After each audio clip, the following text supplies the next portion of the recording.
Hello, friends and future Varen neighbors. We wanted to take a moment here to say that we have removed a segment from this live stream.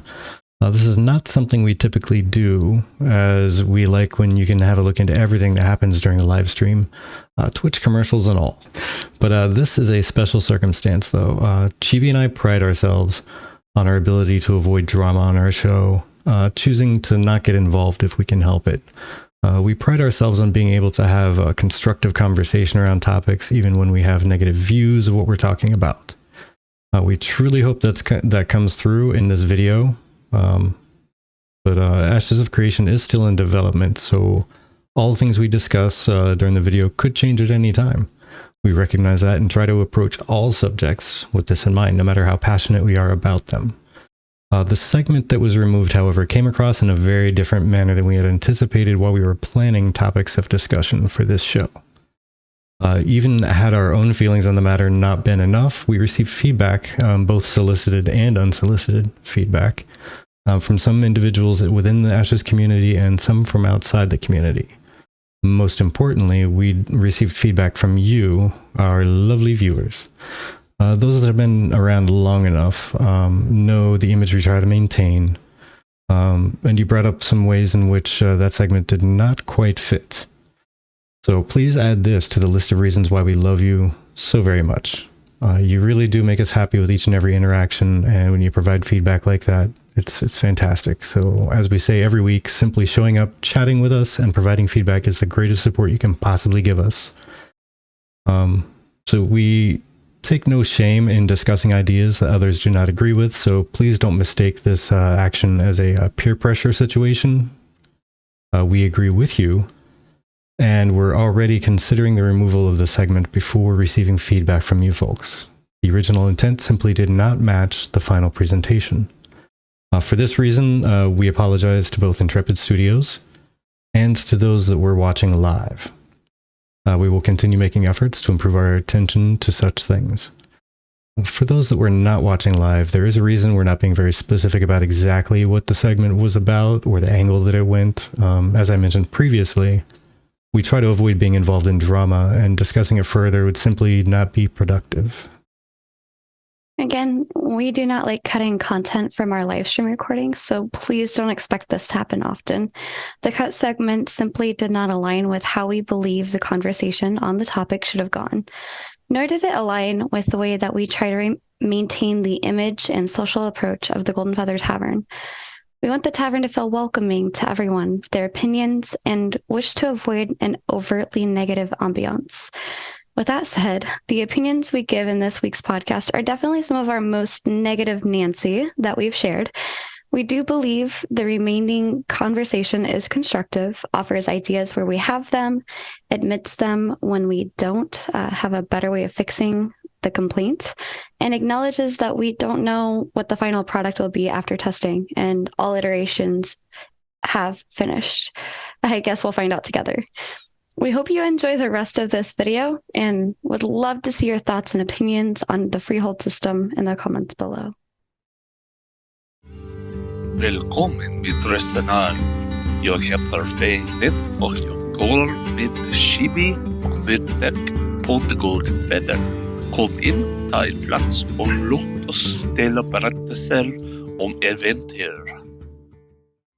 Hello, everybody, and welcome back to the Golden Feather Tavern, where your hosts, Chibi and Vertek, discuss Ashes of Creation and important topics spoken about within the Ashes community.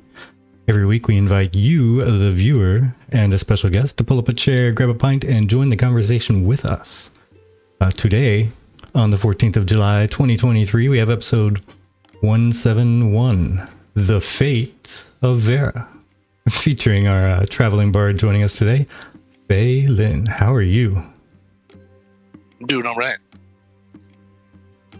Good. Excited to have you on. I know we've chatted with you a bunch, especially over in Jay's stream, and in here, Timer 3 too. We've seen you around, and yep. Excited to have you on. Talk some stuff with you instead of type some stuff with you. Well, you'll find that I can speak and type at approximately the same speed. All right. Now, no offense, Faye, but the more attractive of the three of us on screen right now is Chibi right there in the middle. How are you today, Chibi? I'm doing all right. It's it's been a long week. That was a heck of an intro. It was. Just saying, you're pretty, and you are here. I appreciate that. Now, I know we have a whole bunch of stuff to talk about as far as what's going on with Ashes and whatnot, but for those people who may not know who you is, tell us a little bit about yourself there, Faye. Okay, so I'm an old ex-Blizzard employee. I left Blizzard in 2007 when I went into the Navy. And in the Navy, I worked as primarily an air traffic controller, but I also did onboarding and vetting of personnel to our duty station, which involves a little bit of checking background information and social media and stuff like that, and a whole lot of research. So it became my specialty to do a lot of research. Unfortunately, in early 2012, I was injured, and I spent about 2 months in San Diego in a naval hospital as an inpatient, and then I was discharged from the Navy due to my injury. And I've spent the last 10 years kind of floating around in the MMO scene and learning how to walk again. Oh.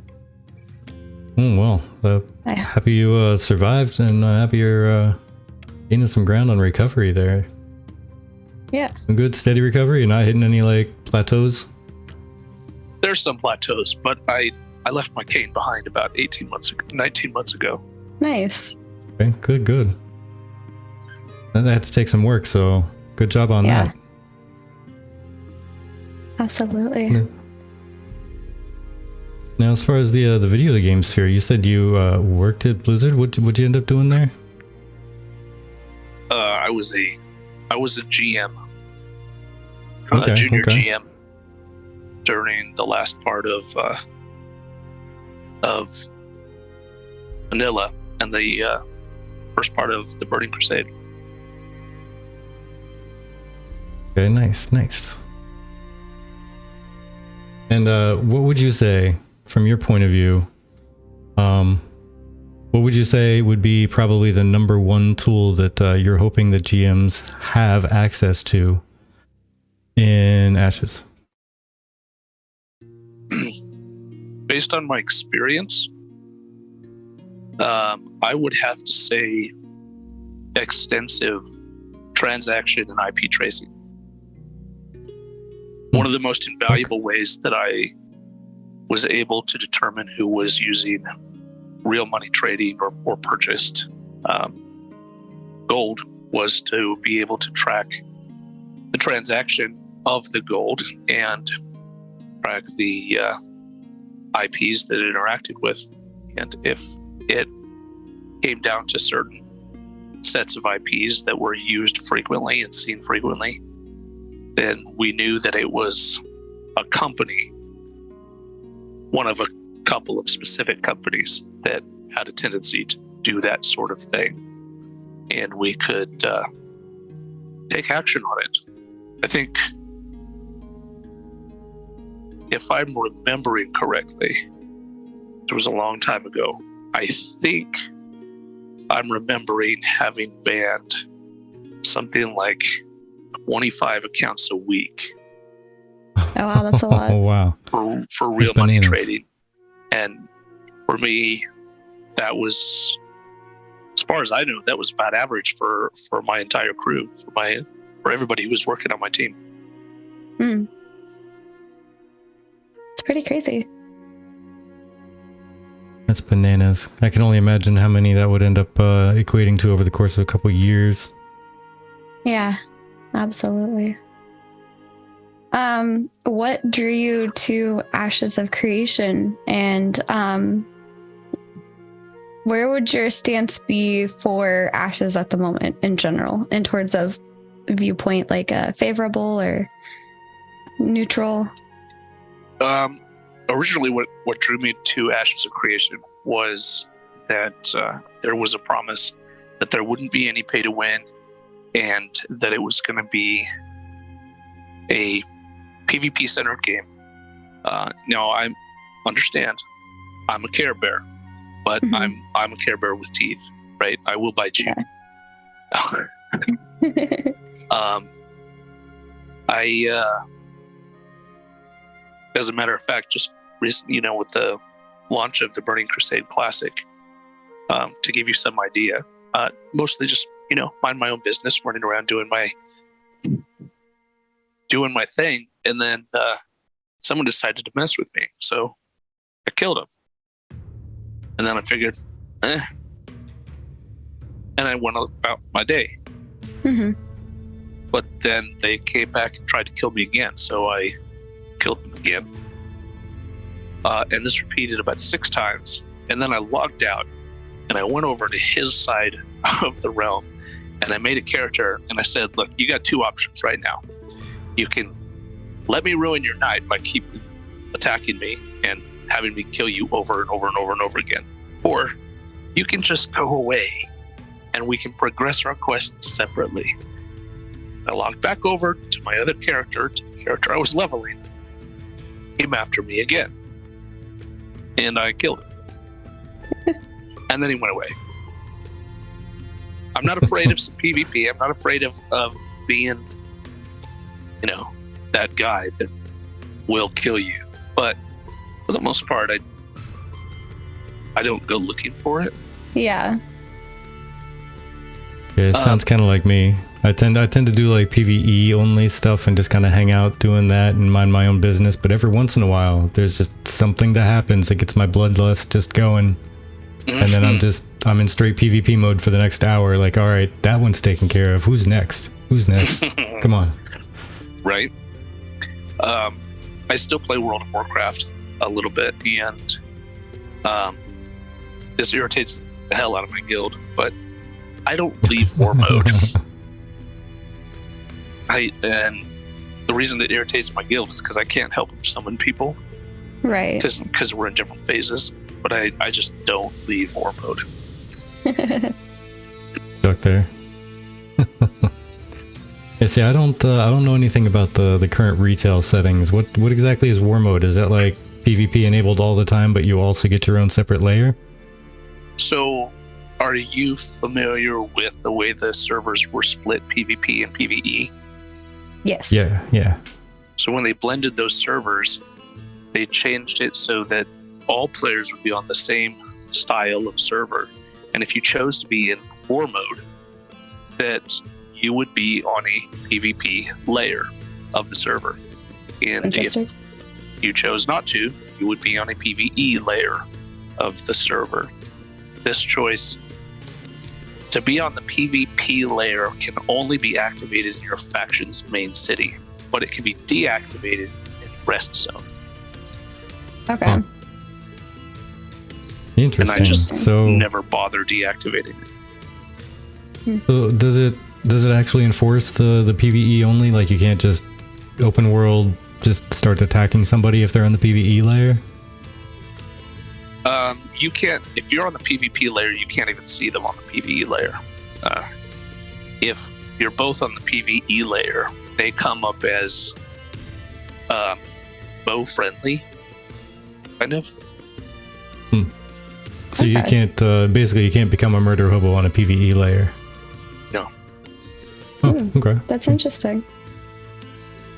I mean, kind of like the fact that they kind of switch it up like that, make it so you can select war mode and not have to mess everybody's day up. At the same time, you can still run around with your PvE friends because they don't want to touch PvP ever. Yeah, that's me. I don't like PvPing. I'm very bad at like defending myself when it comes to this. I'm more so like when I say anti-PvP, I mean it in the case of like I don't like people being able to come up and just kill me without like especially if I don't know what I'm doing. I can't really defend myself. And so when it's like gank after gank after gank, that ruins my night pretty quickly. And then if this is the game that I've been looking forward to playing, that I now have to feel like I can't play this game because somebody wants to gank me over and over again. That's not really PvP though, is it? That's just somebody who has an excessive amount of power throwing his weight around just because he can. Yeah, but that's kind of what I learned with like our guild when we played a couple of things with our guild and we did some PvP with our guild. Like it felt very different for me having a group of people and like expecting to do PvP.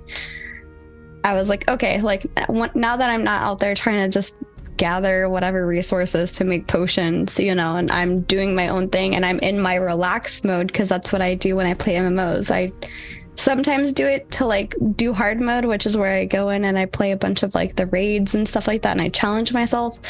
But then I also would like the ability just to relax and just gather and make progress on my character in just like a chill way. And so I'm kind of keeping my eye on Ashes. I don't really know if that's really going to be a thing that I get to do in Ashes, but we'll see. Time will tell. Hey, you never know. If you just like to go out and do a lot of gathering like solid, I mean, you might be able to hire yourself a mercenary or join a mercenary guild and just say, I'll be your gatherer. Maybe. True. I'll go out in all the high risk areas and go gather myself. I'm totally into the crafting thing. In fact, in just about any game that I play, I become a master crafter just because I love it. And we're going to be talking about what that means for Ashes tonight. And I don't shy away from going into the most dangerous areas to find the most rare materials. Yeah. Why should I pay somebody else to go get them? I mean, that's my playtime, right? That's my fun time. Right. And hey, by the way there, Revan, hello, and welcome in. And hi there, Pistachius? I'm going to guess that's how it's pronounced. I could be totally wrong. I don't know. Yeah. Welcome in, Alexia. Hello. But yeah, I've always made it a game of getting into places I shouldn't probably be in to go gather stuff. And I mean, when it comes to the crafting professions, I always get at least Pistachius. Oh, okay. Okay, I was close. Closer than I thought I was gonna be. Yeah. But yeah, I always usually get to like a master or grandmaster, either way, like the top level crafting. But if I stay there and do anything, depends on how good the crafting system is. Which most games it's horrendous. It's there to say that they put the system in the game, and that's about it. Yeah, absolutely. It really is. Well, I say we should get into the actual podcast. Oh man! At this point, we have a lot to unload. Some of the things that we're going to be talking about is Ashen Forge's 100th episode with Steven. Some community Freehold update feedback pieces, and some other just kind of like random topics, as well as the office hours. I want to kind of gently go over that. That's coming up on the 19th. So that's what you have to look forward to for this episode. And just a forewarning. Sorry. No, you go ahead. I thought you were done for a moment. It's okay. I was for a moment, but another thing popped in my head. Since I see so many new faces in chat, we are a community-focused podcast. We love hearing your feedback. While it's not like your typical live stream or like your typical podcast, I'd say we're like a merge between the two. We feed off of what you're talking about. We like to hear your thoughts as well. But I will move things along as we go. So just putting that out there. You're welcome to give your input, and I will be hanging out with you in chat as well as Vertec right there. So that's it. Yeah. And so today's gonna be a little bit spicier than our normal take. By the way, we have a very opinionated guest, and also we have some stronger opinions than we normally do. So it's gonna be a little bit hard lean. That being said, we do like to keep it respectful, so don't expect to hear us going off a handle or telling anybody to go F themselves or anything like that, because we're not that extreme. We're going to be a little bit more on the heated end, maybe. Yeah. Just not boiling. All right. So, I've always start with some of the easier stuff. Okay. And then we get into some of the raw. So, Faye, can you think of what your favorite part about the stream was? Let's start nice. Let's start nice. What did you hear anything in there that was great? That you thought, you know what? Games should totally been doing that for a while. Which stream specifically? Let's say the Freehold one, the most recent. Unfortunately, I can't answer that because at the time I was not home. I helped train volunteer emergency responders, and I was away for about 10 days doing that. Okay. When that came out. Okay. So you just haven't had a chance to actually watch it yet. Right. Okay. Okay. Well, what have you heard? Yeah. What have you heard or read that you would find agreeable? So, from what I understand, there will be a little more of a standoff distance, which I find somewhat agreeable because I don't necessarily like the way that Arcade did it, where your house was abutting someone else's property so tightly that sometimes you couldn't even move between them. You know, like if you had a fence on yours, they could put a wall on theirs, and then there's no space to walk, right? Right. Yeah, so you have to go all the way around in order to get in, and that's just not, something that I'm really up for, as it were. So I do like that they increased the standoff distance. That's okay. That's positive. Yeah, absolutely. And by the way, Vistacious, these are actually 2D avatars, and we are using VTube Studio, and also VBridger, and also Face Motion 3D. And also our own custom VTube models that we made for Ashes of Creation specific. Yeah. So. But I'd say I like that too. I'm kind of torn. I have opinions about the housing and the distance and everything because there are only going to be a certain number of them. I feel that they could probably reduce the gigantic estate size and make it so that you have some options for sitting your house around, but not that many. Yeah. Not that many. Like, not as much as they have. Like, they could make it a little bit less and then put some actual physical distance between the physical plots. That way there is a definite difference or a distance between them no matter what. There's going to be, let's say, a 10-meter distance between them that's just uninhabitable by a freehold itself. It's going to be a walkway at least. But, putting many acres worth of space to drop 1.5 acres freehold. You could probably increase the population of the world. I see the benefit in that for the people that are interested in farming, but like you and I were not interested in that. So like the people that want to have like a whole animal husbandry area or a whole farmland area, I can imagine that being an appeal. Well, it still stays all on your 1.5 acre plot though. Your actual freehold is the only place you can put anything. As Stephen phrased it, I think he used the word many 3 times. So many acres of space, and you have a 1.5 acre freehold that you drop within that space. Mm-hmm.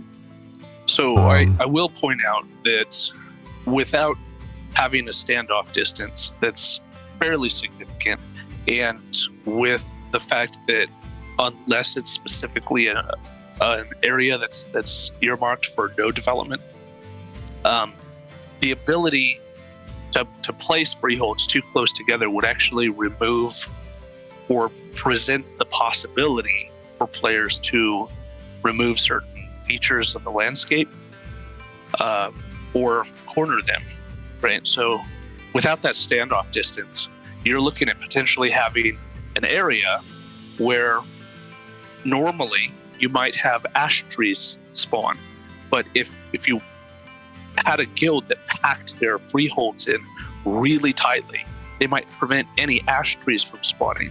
And so having at least some standoff distance is a good thing, given that the housing is not instant and it's not limited to a specific area. Yeah. Okay. And see, that's where I'm kind of torn on everything, because I don't have a better solution exactly. I just know that it's one of those feels bad moments when they say that they're going to try for, was it going to be at launch is going to be like 15,000 max registered population. They're expecting like 8 to 10 to support 8 to 10,000 concurrent users. And there's going to be a low thousands worth of freeholds. Mm-hmm. And the apartments, which earlier we thought were going to be one of the more plentiful, right, are actually going to be in the low hundreds for a metropolis. Yeah. There's legitimately going to be a lot of people who are going to play that aren't going to be able to have any kind of housing.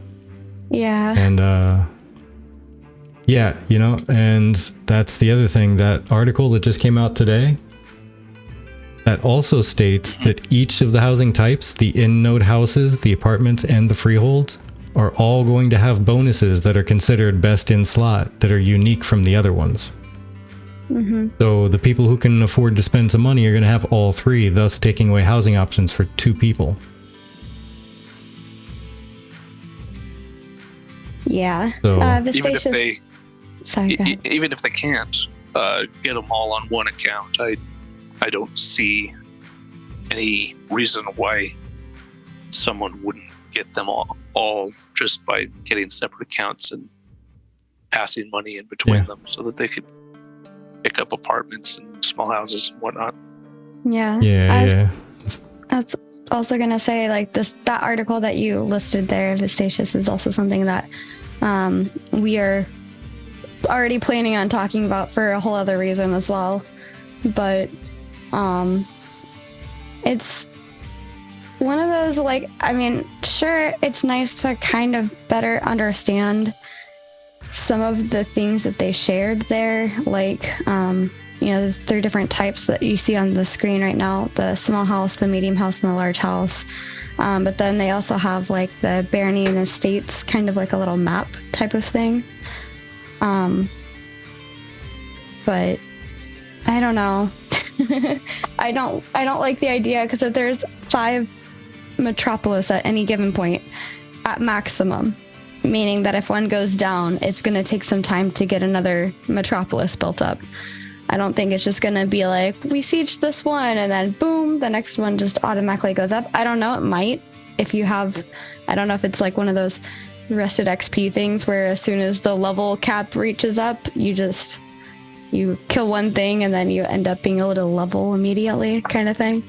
But it's one of those, like, if it doesn't automatically level shortly after taking down a metropolis, then you're going to be with 4 metropolis for a little while, with the 5th one being built up slowly. So that's about 100 or so apartments that just go poof, that nobody has any replacement to go get immediately, I imagine.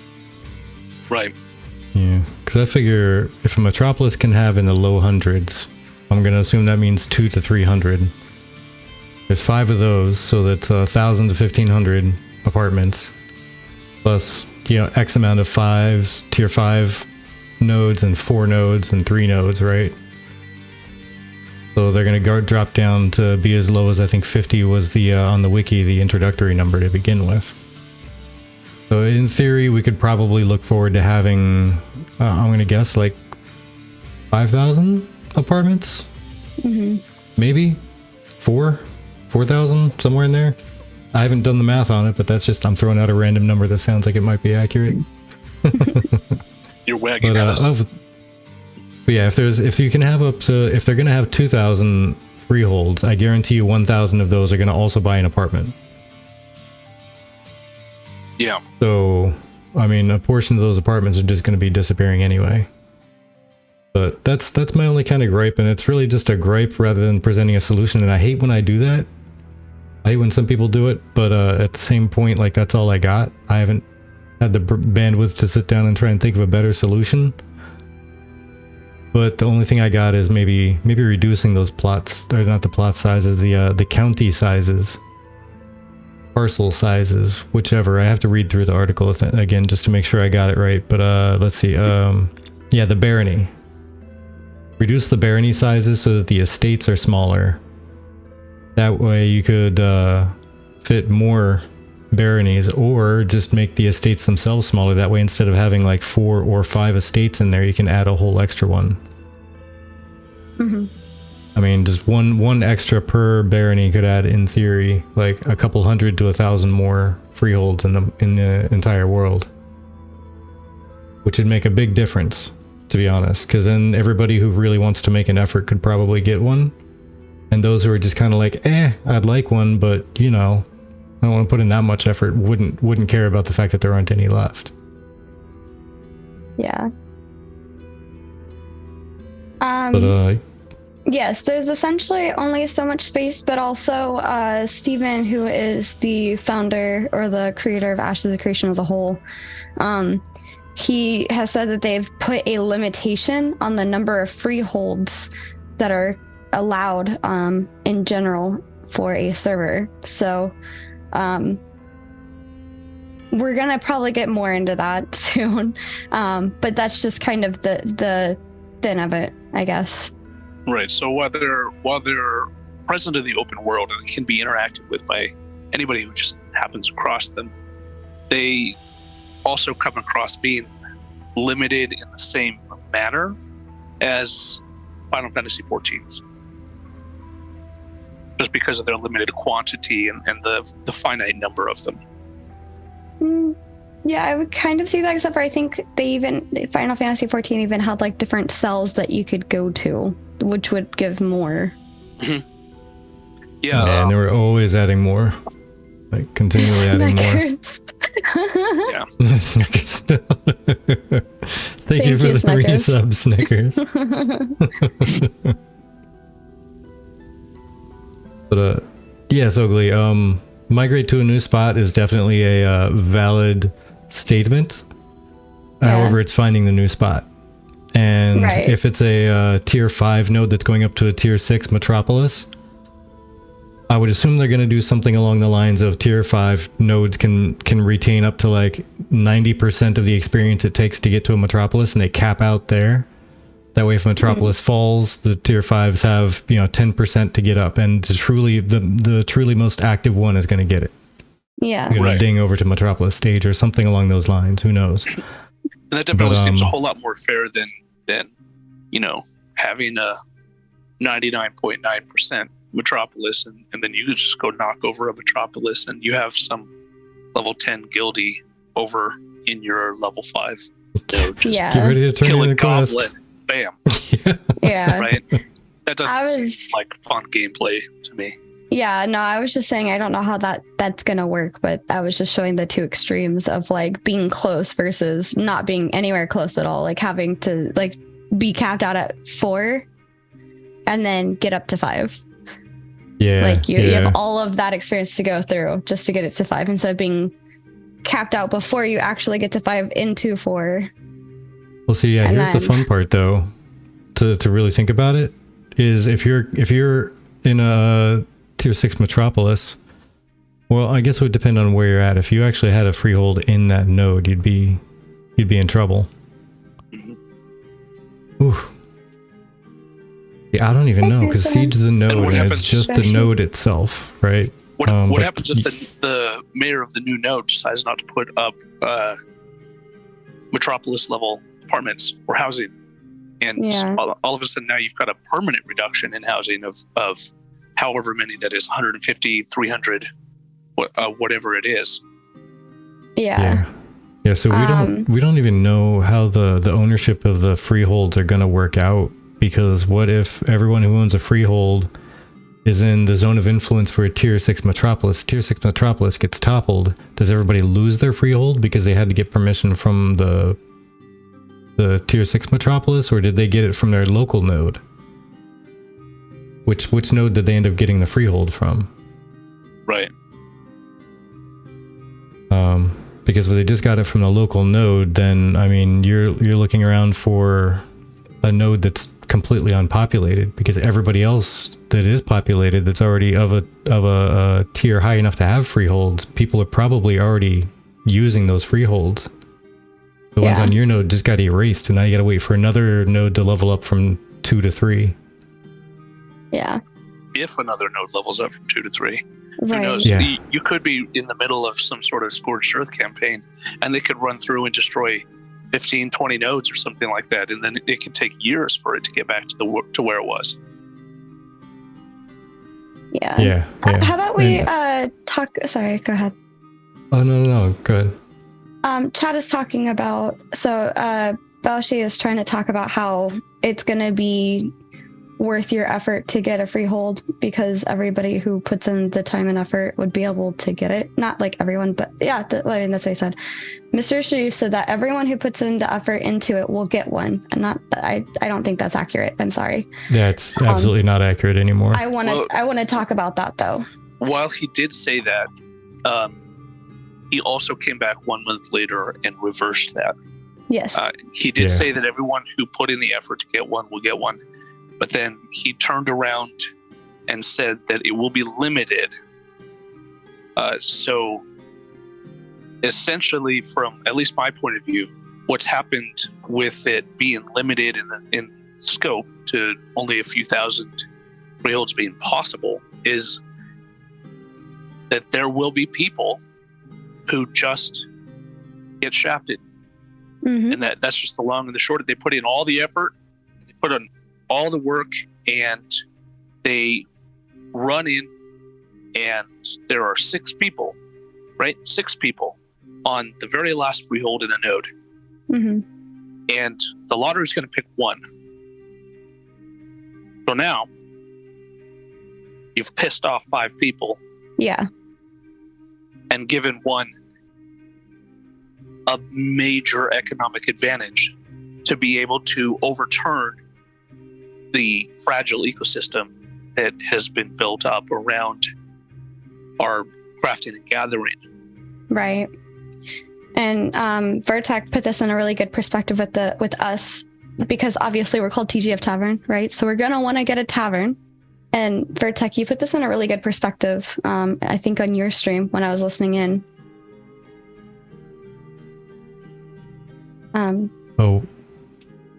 About like us getting a tavern finally, and then what would happen after. Oh, I said many things. All right, well, I'll just summarize it. Anyway, the point was that it would take a lot of time and effort to get the tavern, and then if something got sieged, like our node got sieged, our tavern would completely disappear, and we'd have to work up the time and the money to then try to get another replacement tavern in whatever node. And there's no guarantee that I'll be able just to grab my stuff and move over and just get another tavern to set up. Because, you know, at that point you're vying against the other people that are local to that area, right? So there's people that have been questing there that I've already been waiting for that freehold to open up, and they have the money already available. Whereas we're going to have to basically start over from the bottom and like get it built up again. Unless we're lucky enough to, what did you say, have like a recoup of money during the time that the freehold is up? Yeah, and Oakley. Yeah, that's exactly it. Yeah, tavern near dwarves seems safe to me. Yeah, Jason, freeholds are now quite inconvenient. There we go. We'll just have to make sure to drop the dwarven mead hall. We'll be good. Right. We'll be gold. Yeah, absolutely. So, I don't know whether Vertec and Chibi, I don't know whether the two of you discussed the possibility that because you're a streamer and because you run a podcast on Ashes of Creation, that you might say something or have on a guest that people don't like, and because of that, people decide to go out and siege your node just to destroy your tavern for no other reason than just to destroy your tavern. Yeah. And just the fact that you are a streamer, the fact that you do a podcast where you interview people from the community presents that possibility, however likely or unlikely it may be. Yeah, but I have a feeling, because I already kind of thought about that too, and just the fact that we try to boo this guest, says Duo. But the fact that we do try to get a lot of people on from a lot of different viewpoints, a lot of different everything, we try and get everybody on. I think in the end it will probably balance out, because we're not like abrasive and aggressive towards anybody. Like, we try and get everybody on. We try to look at every viewpoint possible. We don't like run around calling people dummies or anything. So I think we'd probably balance out with anybody who does try to get like an entire guild after us because we're squishies or whatever. It'll probably balance out with others that are going to try and help us out because we're nice people. Yeah. So I'm not terribly worried about it myself, but it's possible. It's definitely possible. So I agree with Honey Badger on this one. So another thing that Baoshi said was a freehold isn't a participation trophy and could have major economical repercussion. It should be very hard to earn one, to the point that if you have a job in real life, which congratulations, 90% of us have jobs in real life. That's how we afford a subscription. You might not be able to get one without other players' help, which, I mean, that's... Sure, I mean, I could see kind of that, but like not to the degree that it is currently. And Honey Badger says that it's player housing. Player housing should not be impossible, nor should that be hard to obtain. And Baoshi says, but if you want your tavern 100% for free, just make sure you play for the same server with me, and I'll give you access and space to your tavern for free. I appreciate that. Nice.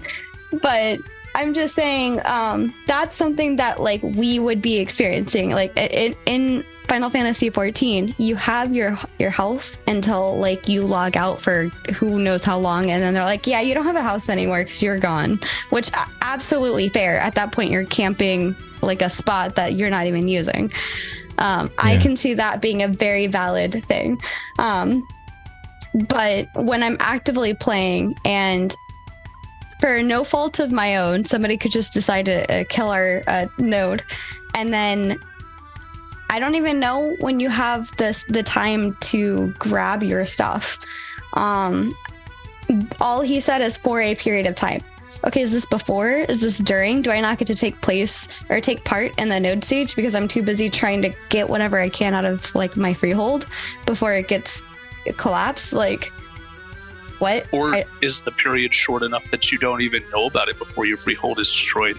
Right. Because you were too busy administering shots for the doctor you work for. Yeah, right. Exactly. Exactly. But yeah, see, and that's the fun thing. And like Vale Mistwarden said, like, reputations will be important to freehold survival. It's true. Yeah, I can see that. But by the way, welcome in. Yeah, welcome in. But yeah, that what Honey Badger and Bochi and basically everybody here like combined has been kind of saying is, yeah, it's going to be a case where, and even like you mentioned there, TB, like combining all that into one statement is, yeah, we could charge a lot of money to begin with when we first get a tavern, because let's face it, we're going to need to get investors. Yeah.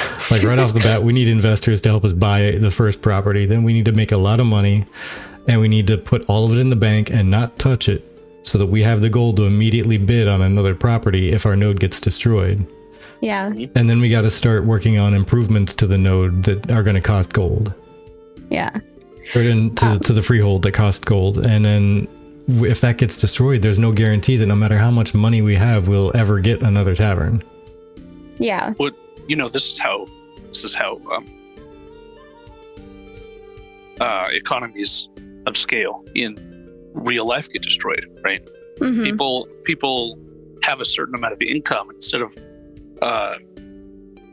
apportioning that income out to expenses and what have you, so they hoard it Right. in case something bad happens. And when they hoard it, what that's doing is reducing the effectiveness of that currency, right? So for every dollar that's printed, it's, I believe every year it's supposed to circulate 1.7 times or something like that. And in order to in order to guarantee that, if your node is destroyed, you have enough money to at least try to get another one, you have to hoard money. You have to keep it out of the hands of other people. Essentially, you are an artificial gold. You, as the player owning the Freehold, are an artificial gold saving. And one that's not healthy for the economy of the game. One that's actually hurting in the long run, because then it's also another person not doing business, causing people to, cut prices, raise prices, adjust things, cut new deals. Like gatherers will have one person less to go to sell stuff to. Yeah. All that stuff. Like, I'm all about not everybody can get one if it were down to effort. Yeah. But everybody should have the ability to get one if they put in that effort. And yeah, sure, the gold, but when it's not even artificially, I guess technically limited to only a certain number can exist, that's where it gets a little dicey for me, because you can't do anything. Even if they made it like half the population could have a freehold, because it's going to be so hard to get, and it's going to cost a lot of money that you have to pay to the government before you can even bid to buy the place to begin with. Right. And you got to go through a giant quest, and then you have to save up a whole lot of stuff and contribute to the node itself building. So you have to build extra materials and take all that in. Like, make it extra effort. I'm 1,000% in for that. Yeah. But just make it so you can get one, and not even being able to have an apartment guaranteed, like an instanced place to set up housing and put up some decorations and be like, here's my housing. There's literally going to be more than half the population that's going to be like, yeah, I'm a hobo. I got no place to live. It doesn't exist for me at all. Yeah, I don't know. For me, it's like, with this day and age, and with the way that a lot of MMOs are going, I think having the capability of having a place to live as a basic player should be a right, even if it's a small place like an apartment. I think you should at least have something, or have the capability to have something, like, obviously don't just hand it to me. Let me work for it. Let me earn it if I want it that badly, but let me be able to earn it. Don't make it, well, sorry, we're capped out and we don't know when you're going to be able to grab one. Like, like, look at the draw, save that for legendary items in the world, legendary weapons and armor. That I could see, absolutely. It's legendary. There's obviously only going to be one or two. But I don't know if who exactly created this the statement, but the rule of cool, like in games, like the rule of cool has to trump, or else people don't want to play the game. Like, as a whole, obviously there's some people who are all about being the hardcore and no matter what, but if the game isn't fun and cool, nobody's going to play it. Yeah. And the one thing that's definitely almost universally seen as not cool is not being able to have housing. Even if you do nothing with it, having the ability to get housing if you want it. Yeah. Or else, like, if you're playing a role and everyone's important and everybody's supposed to contribute towards stuff, what does your contribution get you? Gets you a bed at an inn occasionally because you can't afford it all the time. Or even if you could afford it, that's all you're doing. You're just living in inns. The end. Sleeping in bushes. That doesn't feel cool at all. But it's we'll see how it goes. I mean, I'm not totally in the negative party of this will never improve, because even Steven said on he says it all the time, but also especially in recent interview on Ashen Forge that all of that's up for changing and up for testing and seeing how it plays out. So Steven, I'm not in the flip table mode yet. I hope you change it. That's all I'm gonna say. Because Honey Badger says, can't we also sell freeholds? Like, that's a whole other issue I'm worried about. Duo says effort in should equal effort out. That's what the players want. Vale Mistborn says, I think economic and scientific nodes stand the longest. Profits will be good there. I could see that. Honey Badger says, I think that's another major thing is that there's not going to be enough instant housing. Like, okay, whatever, freeholds are limited. Okay, got it. But regular apartments, that's really odd choice. Apartments being locked behind luck feels bad, man. And yeah, absolutely. Because like, again, that's just a basic form of a place to live. It's not even like you don't ideally, I think freeholds are the only thing you really get anything out of it. But like Wildstar, right? You had your own place. You had your own little area to decorate and like fill yours, you know? And then Tierson says, I'm split because I like the idea of exclusivity, but I think the new freeholds idea goes a bit too far. Dale says, I don't think apartments will survive testing. I'm sure people will demand instanced housing to journeyman. Yeah, I mean, honestly, people want housing. They like having their own little space. They like having their own whatever to just decorate and feel like it's their piece of the game. And invite people over. Like, there's a huge thing with Final Fantasy XIV where people will just hang out in each other's housing, right? Well, like it's kind of like look at this behind me, right? Mm-hmm. My mom got me this, right? Because she knows that I swear like a sailor, possibly because I am a sailor, and actually my mom got me this too. Aww. She found a metal worker and got this carved out of a sheet of brass. That's awesome. I'm personalizing my space, right? The name means something to me, and obviously the fact that I have a foul enough mouth that my 6-year-old curses more fluently than most adults, so like. I'm personalizing my space, and I'm doing it like in real life. And when I invest time into the game, what I want is to be able to personalize my space. And if I'm not given that opportunity, if I'm not given the chance to be able to change the way my stuff is set up, and change what I'm looking at when I log in or when I'm doing crafting or what have you, then the game becomes less enticing.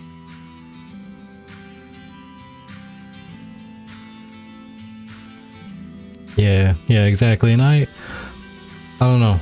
Like I said, I think it'd be an easier pill to swallow if there was an instance apartment available for everybody, or something along those lines. Some kind of housing for everybody, because as it currently sits, I mean, I'll be competing for a freehold to do the tavern thing, or really, if I want to be a crafter, for crying out loud, if you want to be a crafter, you have to have a freehold. Right. That's all there is to it. You have to have a freehold, and you can say like all day long, like, well, you can just share with a friend, really, but is your friend really going to share? Oh, we have an ad coming up, just FYI. In how soon? 2 minutes. 2 minutes. All right. Well, then I'll finish my RAR and let you guys get in something before we start. But yeah, are all people really going to share with all of their friends? Because now you're literally adding competition to a small space that ensures that you're going to make a profit. You start adding all of your friends and letting anybody who wants to be a crafter craft at your place, and you're asking, all you're doing is giving away money at that point, instead of telling them like they can go and be a gatherer for you and you'll split profits and you'll still make more profit that way. Like it depends. We'll see. Yeah. Well, maybe they don't like gathering, True. If you want to be a crafter, you need a guild. Guilds will share. Right. I could see like a guild of crafters. Like, we are the, we're the potion making guild or whatever, and just share all that with them. Or the lollipop. No, wait, I can't say that. I'm going to hold this for after the 3-minute break, which, by the way, for those of you that are not subscribed, we are sorry ahead of time that there's a 3-minute ad break. The reason why is that gives us about an hour where it turns off the pre-roll ads. So that means more people like you can just come in and chat with us without being harassed by ads. And if something happens where, I don't know, you have a tech issue and you have to refresh your stream, you're not getting bombarded by more ads, which is definitely something that some of our community members have struggled with. And I've just decided that this is the best course of action. So I will see you in about 3 minutes as the ad is starting. For those of you that are subscribed, you're not going to see anything. There we go. Ad is starting. Faces. Yeah. But for those of you that are here, Baoshi has given me a link for the Freehold destructibility, and I'd like to talk about that going into, or coming out of the ad, I guess, about being able to have 2 hours to protect your Freehold. So there's that. And I think also, just to simplify it for you, I think the name, as I understand it, is pronounced Bochi. Like saying Bochi. Like her beau, like her sweetie, her boyfriend or whatnot. Okay. Her beau, and then chi. Gotcha. And then the next thing I want to talk about is getting into the crafting, because we started talking about crafting already. So I want to get more into that so that Faye can talk about his perspective for crafting. And then some Freehold feedback from the community, from the forums. So, yeah. It's kind of, those are the main things I wanted to cover. So. Yeah. Okay. Well, I'll let you lead through those, and then if we have time left, I'll jump through some other stuff. Okay. I know I wanted to definitely talk about that. What's a land rush model, and why is this different? Okay. I'm not really sure. I had not seen that, but there is sorry. I was going to say there's just a few things that I bolded down there that sounds like it'd be interesting to talk about, at least for a quick minute. Okay. For those of you that are here and are interested, there's the Ashes Creations office hours on July 19th at 2 p.m. And they have a stage where they will invite people to come in and talk. And then in this session, they'll break each of the 8-minute segments up by focusing on general Freehold discussion, artisan buildings, business buildings, crops and livestock, and Freehold design and customization. So if you're interested in having that conversation, check that out. And don't forget to mark that on your calendar for joining in on that conversation, because I'm going to try and make that one. Yeah, it's an important one, especially for a lot of us here. We have feelings about that. So we do. I think it's important to give feedback. And I mean, Roshan and Vaknar are so sweet. They love taking in the community's feedback. And I honestly, if I didn't work throughout the day with the 9 to 5, I would totally sit in on all of those and just take notes. And it's a great way to get in touch on how people in the community who don't come to our podcast are feeling, in my opinion. Yeah. I love those guys though. They're great. Yeah. I want to get them on the show sometime. Absolutely. I keep forgetting to follow up, but I think it was around this time I wanted to get Vaknar on. Yeah. But all right, we are closing in the ad for about 30 more seconds, just as an FYI. Got 30 seconds left in the ad. And I just wanted to take this time to talk about something not too important to the general topics that we've been talking about, but still an important thing nonetheless. So. Yeah, the other things I bolded down there, I'm not sure if you saw them already, but yeah, one is them saying that this is not supposed to be like a land rush model, but to me it feels very land rushy. For 2 is the fact that tavern owners will not have the opportunity to block people from entering the Freehold. Oh, okay. You can't kick somebody out of your tavern. You mean when Thogli gets too drunk, we can't say, all right, Thogli, time for you to go home, go sleep. Yeah. Yeah, we're back, by the way. It doesn't seem to me like it's completely land rush. Again, like I said earlier, it definitely seems a lot more Final Fantasy 14 model, especially since they went to the Lotto version, which is what Final Fantasy 14 has done now in order to make it less land rushy. where Final Fantasy 14 used to be just whoever had the lowest latency when a building came out got the building, and that was just the way it was. If you could get the click to process on the server faster, you got a house. And now they use a lotto system, and with Intrepid saying that they're going to go to a lotto system, it's really starting to feel a lot like it's modeled after the Final Fantasy 14 version. Yeah. Which, if a whole lot of people are paying attention, Final Fantasy 14's second biggest failure is their housing system. Their biggest failure is their PvP system. They're just not interested. Their second biggest failure is the way that they did housing, and it's the one thing that they're criticized on the most. Mm-hmm. Yeah, and like Veil Mistwarden says, I mean, well, for one, I guess I'll ask you after I make this statement on what exactly is a land rush model. But to respond to Veil Mistwarden, I'm going to be playing this game exactly the opposite of what I normally do. I normally take my time with the first character. I level up, I experience all the story possible on the way up. I try to memorize everything, get to know the areas, get to know the players, get to know the NPCs, get to know the everything. But if there's limited housing and we're trying to do a tavern, I'm getting to 50 like next week. Yeah, I'll bank my free time, my PTO for the next 3 years, so I have a month off, and I will get to 50. That'll be my priority in life. Everything else is going on hold.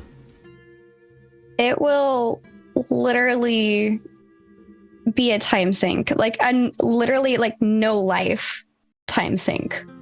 Are you gonna hire a cleaning service to come in and make you make you presentable? I hire a cook to come in, feed you dinner, so you don't have to get up. I'm ordering Nutra tubes, and I'm just gonna drink them through a straw and put the recycle bin out my window. I'm just gonna throw them from here.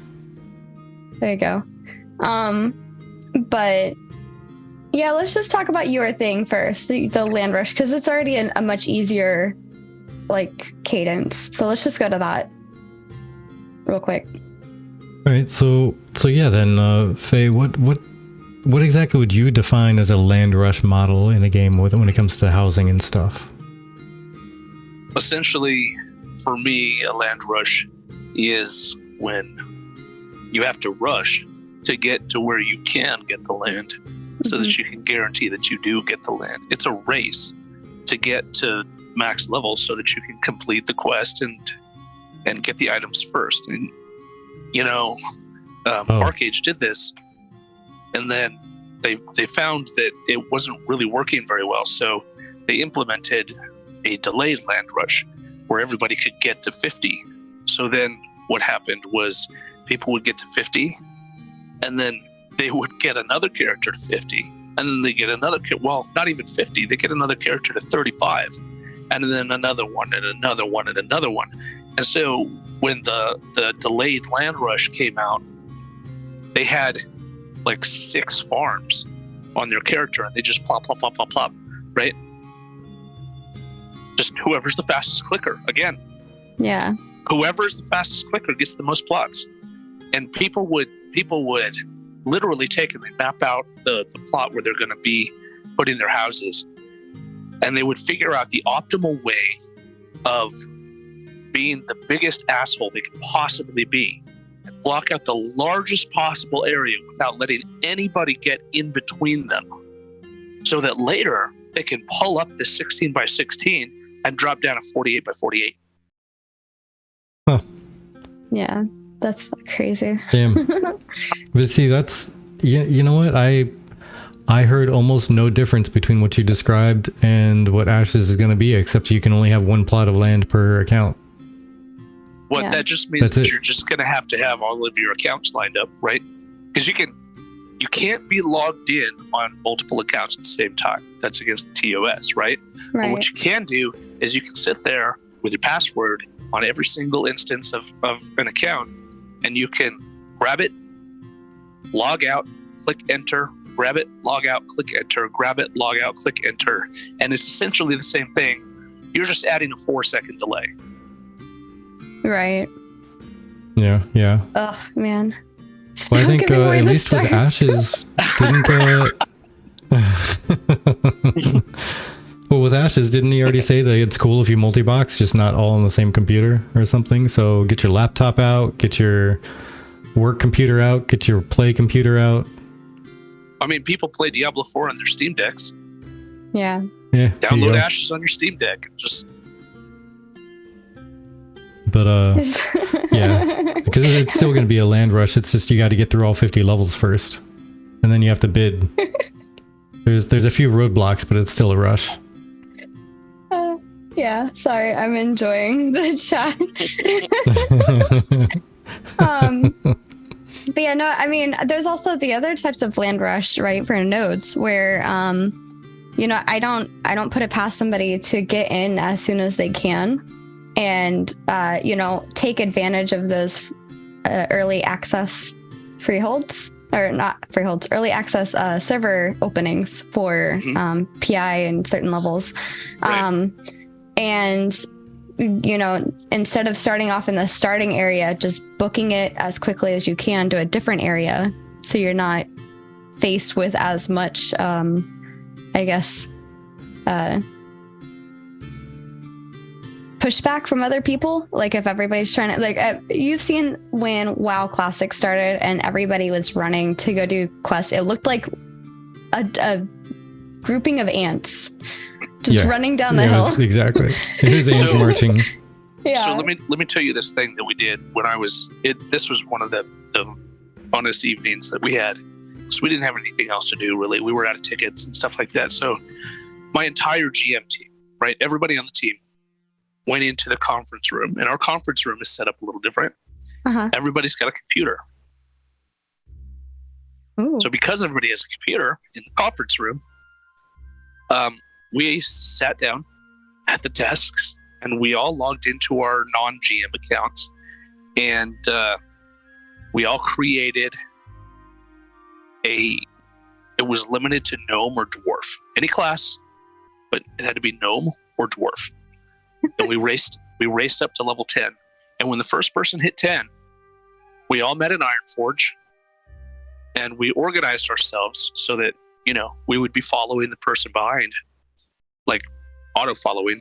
And the person in front just led us through the caverns of Iron Forge into the Deep Run Tram, all the way through Stormwind out into Elwyn Forest. And the entire time, it was just, I was slant follow this person. That person was slant follow me, right? And we reorganized it so that it wouldn't be a big gaggle. It would be a long train. And everybody was just spamming the slant train emote. Love the whole time, you know? That's and hilarious. Like, like this is exactly what you're reminding me of right now, is that we did that back in the day. And interestingly enough, you might like this one. This was back in vanilla. And we killed a level 54 shaman. Oh, wow. Oh, okay. Yep. How many did it take to do that? Or how quick did you slay level 54 with a bunch of 10s? I think he killed each of us at least 4 times. Some of us more than 4. Like the mega ultra raid boss right there. Right. Level 54. All killed the power. Level 54 shaman. Yep. That's fantastic. This is one of the funniest things too. I love that. Fäye the shaman. Yeah, I'm a shaman. In the way, as long as I've known him. Aw. I play a shaman. Yeah, I play shaman too on classic. I haven't played classic in a little bit though. I actually have more stuff that I have to focus on with TGF, like getting our website up. So I'm just going to take a break from playing some MMOs. I just typically play like games on Mondays with chat. So, but the next thing I wanted to talk about was, let me come back up here to my notes. Oh yeah. So the Freehold destructibility.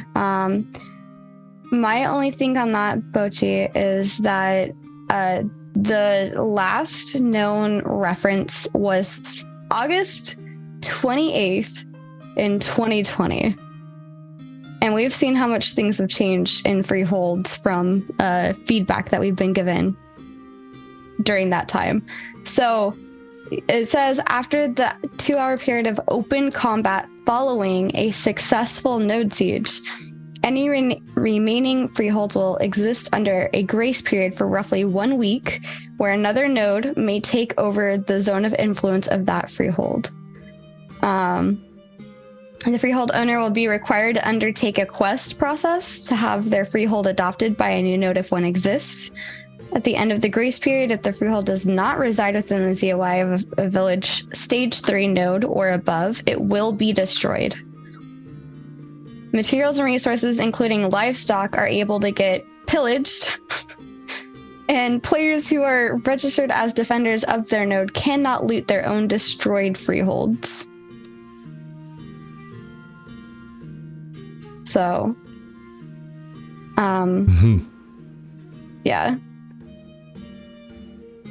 Yeah. Oh, and just in response to chat there, yeah, the 2 days advance playtime, even if level locked, could help get your freehold. Yeah, I mean, it's true to a degree. You're gonna have 2 days worth of leveling to get to 50. I mean, the money is going to be inconsequential completely, because if it follows the trend of every other game out there, you can go out in, yeah, like you were saying there, Fäye Linn, you could go out in an hour and get 3, 4, 12 days worth of gold gathering at a lower level in like no time. But that's still going to cost you 1 hour. Time. Yeah. That's still going to cost you 1 hour. That's an hour that you have that nobody else has. You know? Yeah, but that's least the time for the gold amount is almost inconsequential. It's really, yeah, that time investment for leveling. That's the big thing that now I can kind of see a pay to win angle that people were complaining about before. Like, if the freehold housing was available for everybody, then yeah, because that's the last thing I can think of that would have been pay to win about the head start. I heard so. Well, it's not just farming gold either. You could be out there with previous knowledge from having done Alpha 2. You might know exactly the items you need to pick up for quests. You can run around for 2 days just picking up a bunch of quest items and then just go turn them in rapid fire. Oh, look, you're level 12. Everybody else is level 4. Yeah. Yeah, that's true. Well, if it even drops when you're not having the quest, there's that perspective as well. Sorry, Honey Badger. More secrets. Armin says, don't worry about that. Just play 20 hours a day. Oh, I plan on it. That's the real answer, right? Yeah, now that we know that freeholds are going to be that limited, absolutely, I'm going to be playing solid. My prime goal is getting to 50, getting money, and getting the tavern started. Then I'll go and start a second character and experience the story. I had kind of explained to somebody else, like, that kind of ruins the game for me, though. Like, if it's like contradicting in a manner. If it turns into a must, it becomes unfun. Yeah. Then there's also the whole, it's supposed to take you a long time to get to 50. You're not supposed to get to 50 in like 72 hours. It's supposed to take you like a month. Okay. So if it's only supposed to take me a month to get to 50, which might be longer than other games, then you also need to be 50 to get a freehold. You're essentially contradicting that, or countering that, because sure, you should take your time and try to get up to 50, and it's going to take you a while, but also only people with 50 can get a freehold or whatever. So like, when we're talking about a month, we're talking about what an average player is probably playing. Right. You add an incentive like you have to be level 50 to get this, and you've completely wrecked that like average. Yep. Yeah. So honestly, insert me taking 3 weeks off to make Ashes my job for 3 weeks straight. Right. And honestly, because it's happened before. It's Tavern 4 many times. Almost every single system that's come out that's been built that way has had this occur, where somebody has tried to push and push and push, and they've got caffeine and they've got chocolate, which has its own like natural caffeine. They eat orange peels, they eat lemon peels, right, for their wakefulness benefits. And then, 4 days into it, they have an embolism. Mm-hmm. Right? Somebody found him passed out on the floor, right? And or worse, dead. Yeah. There have been people who've died doing that. Yeah. And this is just an incentive to engage in that type of behavior. Yeah. Armored Cell says, do you want all freeholds to be held by low-level bot accounts, though? And I don't think that's necessarily the thing, because there's a lot of time and effort that has to go into it. And nobody said that, just because it's at cap level, that doesn't mean that it's low-level bot accounts either. It could easily be 25. That's not a low level. It could easily be 30. That's not a low level. It doesn't have to be black or white. There could be some shades of gray for it, in my opinion. Yeah, yeah. I mean, like I said, there has to be something for a gatekeep for housing, unless you have all instance housing and everybody can have it. If it's all instance and everybody can have it, then sure, give it to everybody who starts a game. They start at their own house, and then they'd venture out into the world. Yeah, but and I agree, Suiza. Right. And yes, Suiza. Like Suiza says, there's no way to getting around people no life in the game to get a freehold, right?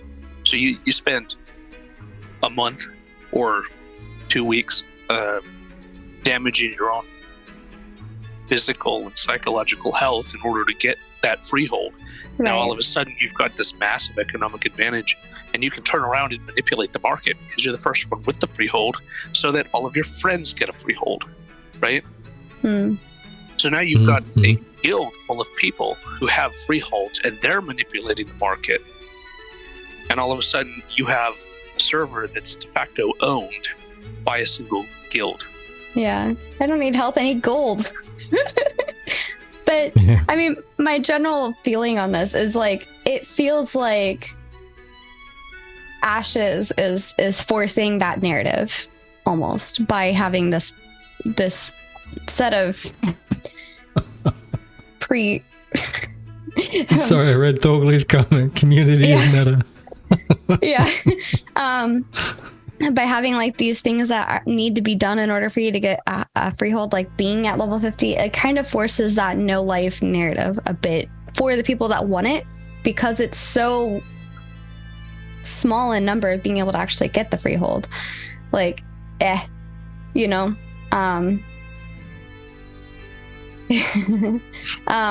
that I kind of wanted to go into from there the conversation about crafting, because a lot of these freeholds, they're going to be the thing that is kind of housing a lot of the crafting advantages and progression advantages. And I know that's something that you wanted to talk about, Fäye, so I'd love to hear your thoughts on where you're coming from with that. So from the perspective that we were looking at Ashes, most of the best equipment was going to be crafted equipment. And the absolute top tier, aside from legendary drops, was going to be from crafters. And we saw that as being a good thing from, the crafting profession, because that makes us relevant in a way that doesn't... It makes us relevant in a way that doesn't shoehorn us into something. Right. But then it turned around, and Steven said that items will no longer have a finite durability, right? And the first thing that popped into my mind, bam. So it's going to be World of Warcraft. Yeah. So Steven has taken the World of Warcraft model and applied it to Ashes of Creation. He's taken crafting and crafters, and he said, so what? So Sorry? maybe I missed that part. So now equipment won't break and become actually broken or wear down to 0 durability and need to be replaced? That's correct. Did I miss? When did he say that? I think it I was missed that one. almost 18 months ago now. Oh. Wow, I've been running on the mindset of the last time I thought he said it was going to end up being a they could be repaired by crafters or something like that, because we were throwing around theories of how neat it would be if a crafter could take, say, plate mail and add in more materials to increase the durability back up to what it started as, or like a leather crafter could add more leather than just the repairing amount to bring the durability back up on a piece of leather and stuff like that. Yeah. But I mean, that being said, I miss stuff all the time. Well, we also still haven't watched the Tupac, aka Tupac, just kidding, Tupac video. That was an armor durability, right? Armor durability.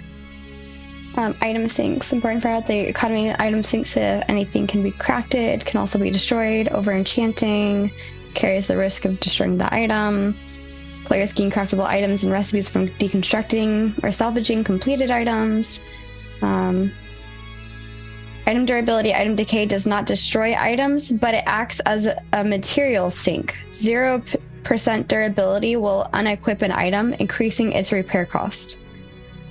Yeah, there you go. So it's no longer permanently destroyed. So, but I guess screw crafters, right?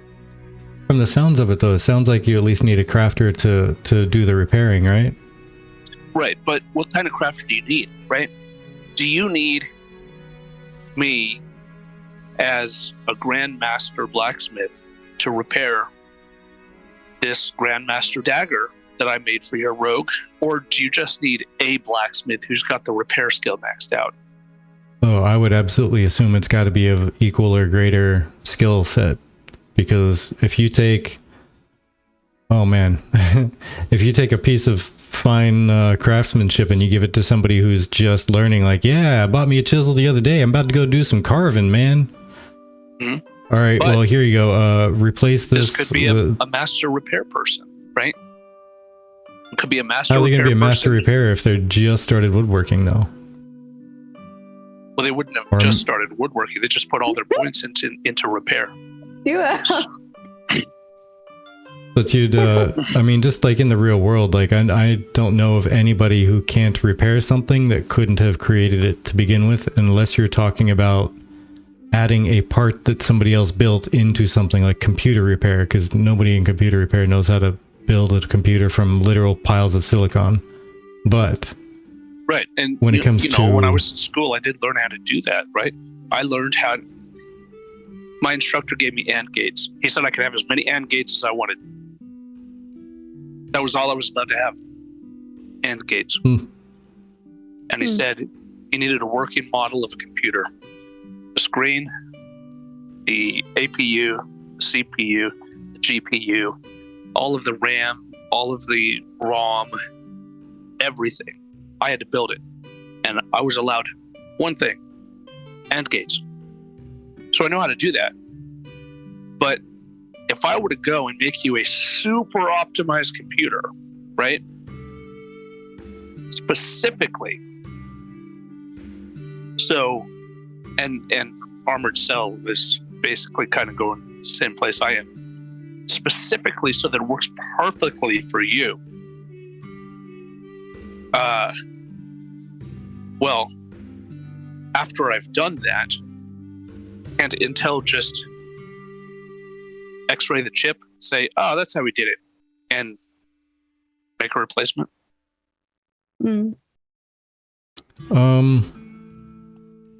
Maybe, sorta, kinda.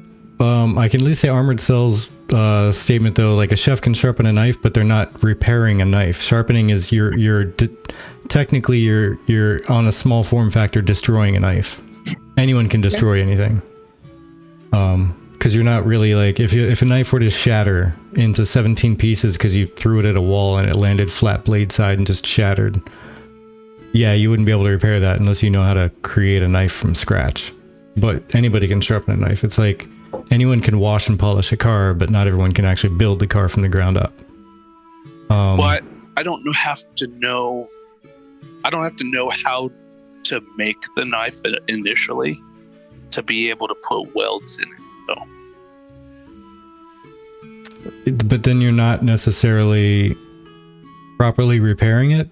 So yeah, sure. I guess if you have a 50 durability item, you could take somebody who just started learning how to sew together leather to quote unquote fix your leather scale mail, and it has like 5 durability now. I could see that, but they're not going to fix it properly. It's not going to be properly fixed. It's going to be a Band-Aid. They're putting duct tape on it, man. Putting duct tape on it. Okay. But what if the Band-Aid done 10 times costs half as much as the actual work done once? Hey, then so be it. You're supporting small crafters, right?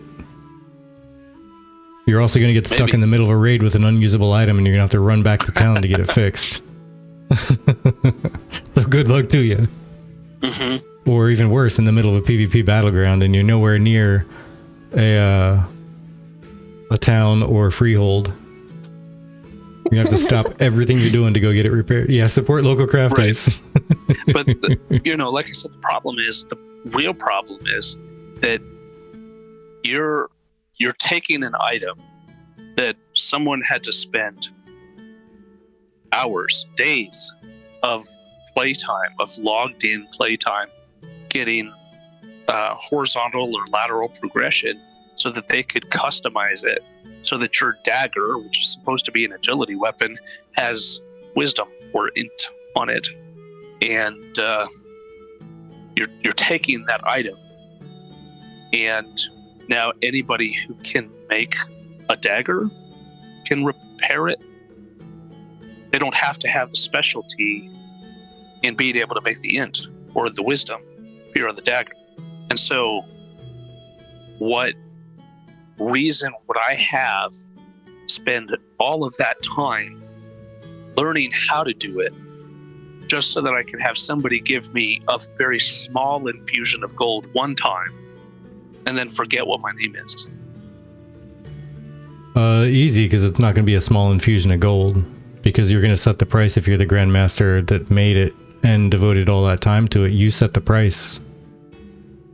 And you may set the price, but your price is subject to another person's willingness to pay. The value of an item is never fixed. And the value of an item is always, what can you convince somebody else to give you for it, right? If I have a paperclip and I convince somebody to give me their Ferrari for the paperclip, that paperclip's a really valuable paperclip. Or so I'm going to assume, by the way, valuable Ferrari. I'm going to assume, by the way, that you haven't participated much in like free economics and like on a selling things and creating things standpoint, because you get to set a price and it's going to be agreed upon by you and the customer, and it's also going to be in competition with everybody else, but there's also customer loyalty to take into account. And there's also the fact that the repairs are going to cost far, far less. If you're going to get, say, 200 gold for selling a knife, and you're going to get 1 gold for repairing, that means that they can, for all you care, they could go get that thing repaired 200 times elsewhere. And you're going to spend far less time than all those people repairing just to create the item. Right? But now, if you get that person coming back to you all that time, you can be like, hey, I can make you the next one also if you want. Dude, you come here all the time for repairs. How about 190 gold? I'll give you a discount. And they're going to come to you for every single item, every time new items are released, every time you get a new rare thing that you can make, and then come to you for repairs also, because you're given discounts because they keep coming back to you. I I'm gonna cut in here real quick with some stuff from the chat, just to make sure chat's being heard. Suiza says, you can keep repairing something, but eventually it's just going to need to be replaced. Like Will says, these analogies aren't working. Armidsal says, maybe Master Crafter can fully repair, but Common Crafter can only do a half durability repair due to their skill level. And then Suiza says, maybe a system where, let's say, if a fresh crafted item is at 100 durability, and if the item hits 0 durability, it breaks and needs to be completely replaced. Repairing before it hits 0 takes it back to, let's say, 97 max durability. Use it till it gets close to 0. Now you repair it again, and it takes it up to 94 or something. Eventually, constantly repairing will be more of an issue than simply replacing the whole item. That is what I was hoping for out of a system when Stephen was first talking about it. I was really hoping for something like that. Right, and that's what I was expecting, and then they turned it around and said that no, it's just going to be a permanent item. You just have to repair it, right? So I mean, even if you are the only person on the server who can do this thing, right? You've got 64 discrete classes and 15,000 players on the server, right? That means that potentially, assuming they don't want something else, you're going to make 234 sales and then people are going to forget you exist. Yeah. And that's the problem. Yeah, I'm going to hold my judgment. I'm listening to your guys' input and your guys' sides, but I'm going to hold my judgment until I get my hands on it and I actually see what he's trying to mean by everything. And also, like, who knows, things might change by the time we get there. Halfway through Alpha 2, they might be like, you know what, this is a bad idea. Let's go back. But I see both sides, and it's just because I have so much, like, unsure feelings about, like, how everything works. I'm a hands-on person. You can tell me things all day long. I'm not gonna know how to do it until I get my hands on it and I try it. That's how I've progressed so quickly in my career over the last almost 2 years. I've been doing a lot of hands-on experience and a lot of working in my field, and I've learned much faster than sitting there watching tutorials on how to do stuff. You don't understand the exponent times coefficient is a coefficient and the exponent minus 1? No.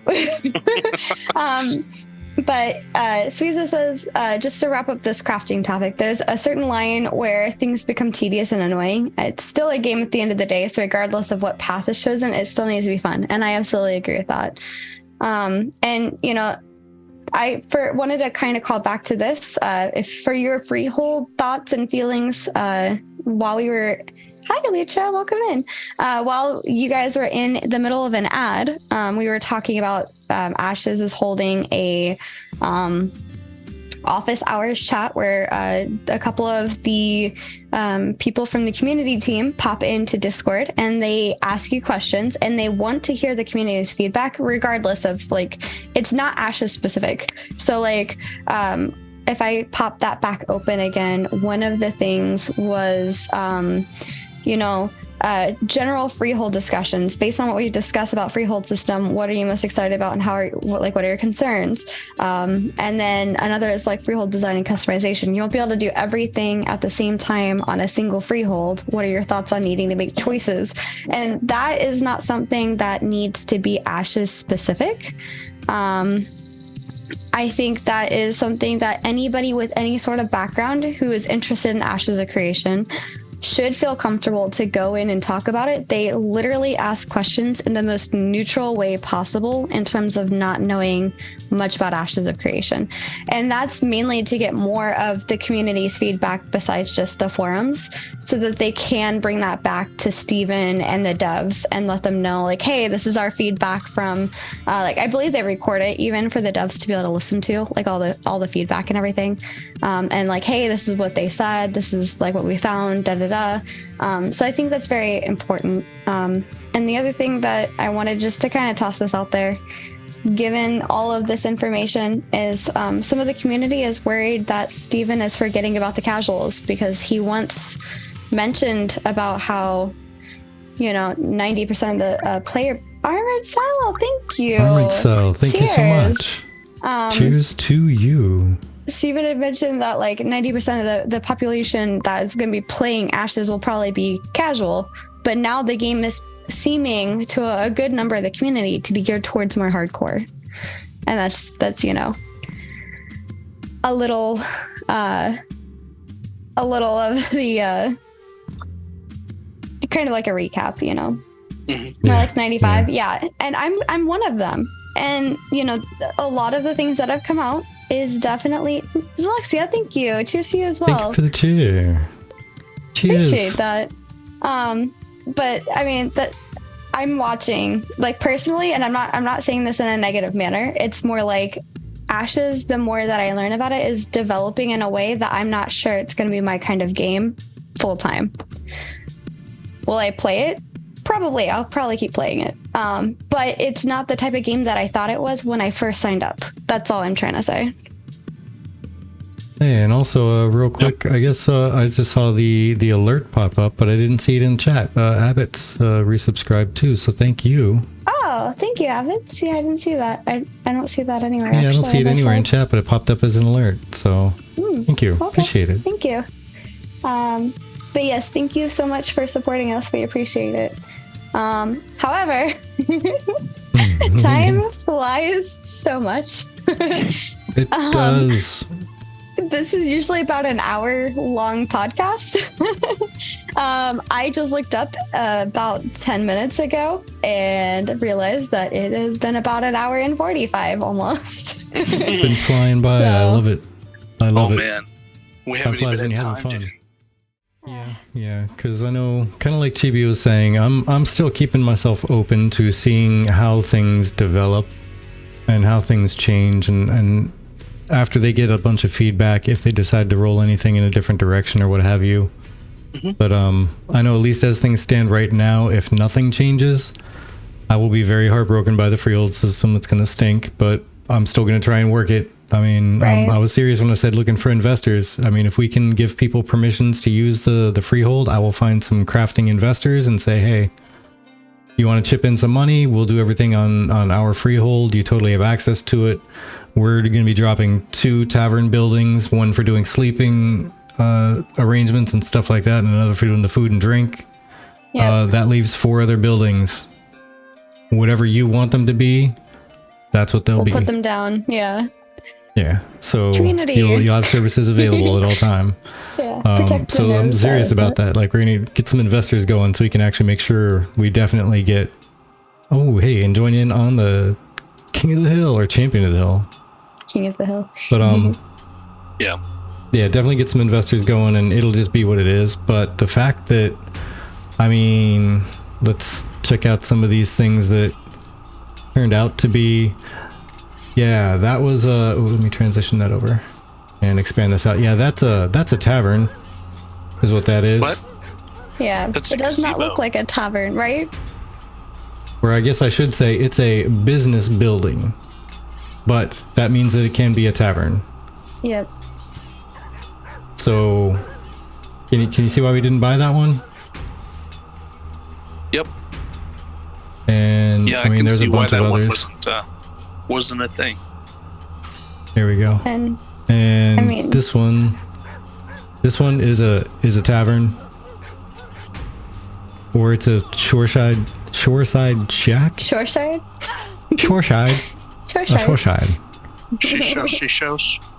Exactly. So that's apparently going to be able to be a tavern. Totally didn't know that. This one here is the one very important one, because this legitimately, this is the... You wanted the plunger? I went with the plunger. Nice. Yeah, this one's relatively important because we did get this one. This one we have, and this one is a tavern. I mean, it says tavern in the name. It's the Shadeless Tree Tavern. Yeah. So I made sure to grab that one.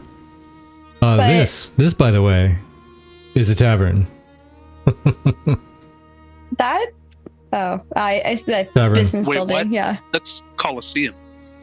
right. Yep. Or That's actually, a that's quote not even a unquote business Coliseum. building. That's an amphitheater. Yeah. That's where you're going to be able to go to get your groceries and play tavern games. This right here? Meat hall. Makes sense. That's tavern. Leyline Orrery. This is a tavern. Also a place to get your groceries. Yes. You're both on build. We're gonna have another ad in like 3 minutes. So Okay. Well, we should probably start wrapping up anyway. Is there any way to delay it out? Kick it off once? I've already snoozed it twice. I have maybe one more time that will snooze it, but we already have pre-roll ads. Alrighty. So- Well then, yeah, let's go ahead and start wrapping up then. You know? Yeah. First time I see Vertex Salty. Yes. I mean, it's one of those things when you put your money into stuff or you miss out on things because you don't know what they're supposed to be for. It is a big feels bad, man. Like I am equally like upset with this. I may not show it with this as much, but like it does make me more upset or frustrated rather, more frustrated that Intrepid didn't put a label on these earlier. So that's just my feels. Yeah. But And you know, it's a thing. But yeah, Yeah. the last thing I did want to mention super fast is going to be that if this does make it back to Intrepid, please consider or reconsider the option of people who own taverns and business buildings being able to ban somebody from your freehold. Because if somebody's in there causing trouble all the time, you absolutely should be able to ban somebody from your business. I mean, IRL businesses do it all the time. Oh yeah. Especially if you're gonna have, I don't know, open voice comms in the game when you go into taverns. You absolutely 1000% should have the ability to ban somebody from your tavern property. Right. That just becomes a liability issue, right? You don't want some, because MMOs are advertised as teen, right? So 13 and up. You don't want somebody coming to your company and saying, hey, my 15-year-old went into this tavern and somebody was yelling the N-word. Yep. And that's exactly it. Like that should be like the very first thought of, hey, we're gonna have a tavern, people are gonna be able to go there, they're gonna be able to have voice chat, and well, I'm gonna ban somebody if they're raising a ruckus and saying things they shouldn't and disturbing the customers, disturbing the whatever. And yeah, that should be the number one concern. But if it's not available, then meh. Yeah. They mentioned NPC guard, so maybe KOS and listen instead of the ability to ban. Yeah, maybe. Oof. Maybe.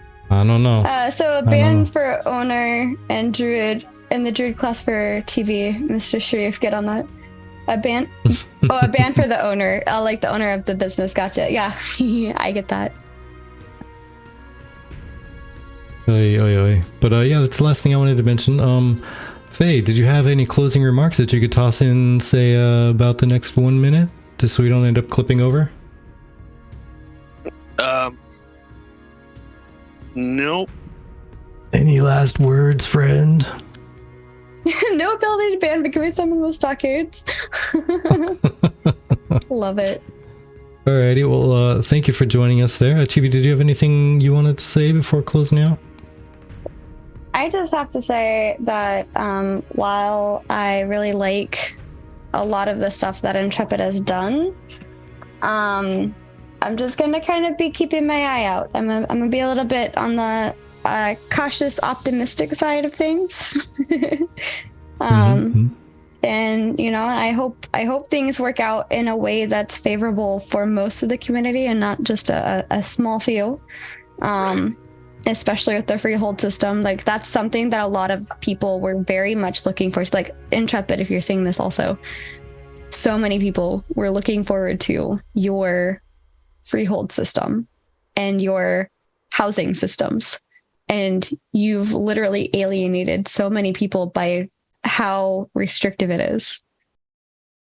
in terms of the number of people that can actually get one, especially the apartment. Again, freeholds, I get it, they're a whole other thing, but apartments, yes. Mm-hmm. The casuals will definitely want a place to stay because that's the casual life, and role players too. Role players are going to want a place to stay because role play life, right? So please rethink that, at least, if nothing else. That's all I'm gonna say. That's all I'm gonna say. Yeah. I mean, I'm in agreement on that too. Yeah, to give us more housing of some kind for everybody, so everyone can have a house. We're moving over from Vera to live on the streets in bushes and in trees. Yep. Doesn't sound like an upgrade to life. Doesn't sound like an upgrade at all. Trees are fun. I mean, I am an elf, but I mean, give me more than that. All right, we're gonna raid over to Thogli, just as a heads up. So if you guys want to hang out with us, Thogli's good people. Thogli's good. Thogli's very good. Trees are fun, absolutely. But thank you everybody for joining us. Thank you for hanging out with us. Faye, thank you for chatting with us. This has been a very, I think, fun conversation. Even though, as we gave the disclaimer, this is a little bit more of a salty stream than normal. Yes. I'm salty but hopeful. I'm hopefully a little bit less, or hopefully going to be a little bit less bent out of shape down the line, but we'll see. Testing needs to be done, and voices need to be heard, and then decisions need to be made. Hopefully those decisions mean more people will have more houses. Yeah. And that'll be cool. That'll be cool, because remember, the rule of cool needs to be a thing. And also, achievements matter, but if you can't achieve it, it doesn't matter, I guess. And, if you cause too much ruckus, Vertex gonna kick you out. Oh no. Of the tavern. Fingers crossed. But thank you all for being here. It was very enjoyable having your input and your chat, literally. Your chat in our chat. So it's the best support you can possibly give us, and we appreciate every last word of it. Thank you. Yeah, and everyone, see you again catch soon. you next time. Bye. Bye.